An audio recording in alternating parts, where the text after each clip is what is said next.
I love Cinderella. And no, I'm not talking about the Disney character. I'm talking about the underdog, the shocker team of the NCAA tournament. But I was kind of upset when I saw on SportsCenter that Tennessee was in the talk of being the Cinderella team this season. I mean, granted, yes, they did struggle during the regular season, but 3 of their losses came from Florida, 1 from Kentucky, 1 to Wichita State, who didn't even lose a game until this past weekend. It was just hard for me to understand why they were even considered to be a Cinderella team. All 3 tournament wins so far have been in double digits. Granted, I am a Tennessee fan, so maybe I am a little biased, but I think they're the hottest team in the tournament right now. I have to give a shout out to Mercer, though, for beating Duke and kind of painting the way for Tennessee to get to the Sweet 16. The Vols finally look like they have figured out exactly what they need to do to win. Darnell Stokes is averaging 20 points, 15 rebounds in the tournament, which is huge for the Vols because he has to be consistent if they're going to win games. And then Jordan McRae, he is what makes the Vols go, and he has been very consistent as well. I think averaging 18 points in the tournament, and he is just going to be big. It's all about consistency for the Vols, and they finally look like that everything is falling into place. Players that are being consistent as well as they're just so physical that's what has helped everything just fall into place for them. And the Tennessee-Michigan matchup should be incredible, so I'm so ready for Friday. And I can't not mention the Lady Vols, who are also in the Sweet 16.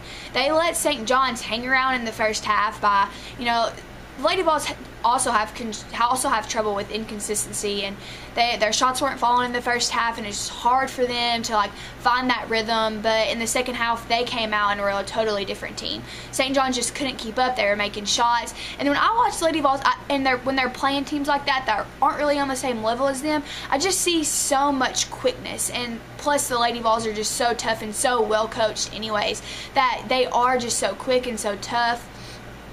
And Megan Simmons, it was her last game in Knoxville when they beat St. John's, and she is just a really key factor, and she is going to have to be consistent in every game from here on out that the Lady Vols play if they're going to have a chance to win and make a run back to the Final Four, back to the Elite Eight, like where they belong to be. And there's another interesting matchup that I kind of want to talk about. That was a few games ago, but the UT Martin and North Carolina girls matchup. I'm from Dresden, which is 10 minutes away from Martin, so I was kind of paying close attention to this game, and I wanted UTM to pull it out because it was a big deal. But going in, most people were like, who is UTM? North Carolina, I think, was number 3, number 4, and so they just didn't expect UTM to hang around like they did. But UTM was leading by 13 at the half and only lost by 2, and I was really frustrated with how the officials handled the end of the game.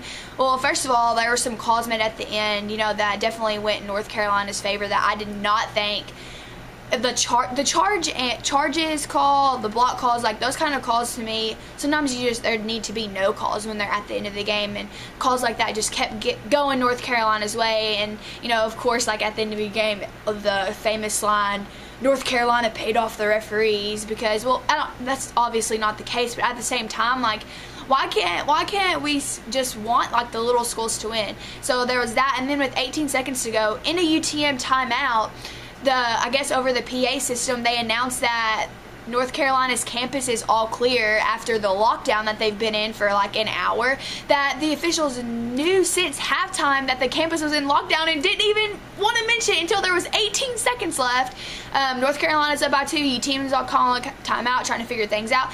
And then they make this PA announcement. All attention goes to that PA announcement, and UTM's coach, Kevin McMillan, everyone's paying attention to that, and then he didn't even get to address the team in his timeout. So he wanted more time. The officials didn't give it to him, so he had to call another timeout. And I don't know, it was just a whirlwind of things at the end of the games that I don't understand, why they handled it that way and why some certain calls were made. But I was so proud of UTM. I played against their star player, Heather Butler, in high school, and she is just awesome. She definitely deserves a chance to play in the WNBA, and she could have been playing at a school like North Carolina. She's just smaller, so I don't know if that's the reason, or maybe she just wanted to stay closer to home. I'm not sure, but she definitely deserves that net chance. And her and the other star player, Jasmine Newsom, they both had outstanding careers at UTM. UTM has won the OVC conference the past 4 years. that's incredible for any team in any conference. And so I would just, had to give them a shout out too, because since they live so close to my house. But I'm so excited for this weekend for basketball and to see all these match up again. And there's nothing like March Madness, and let your brackets rest in peace.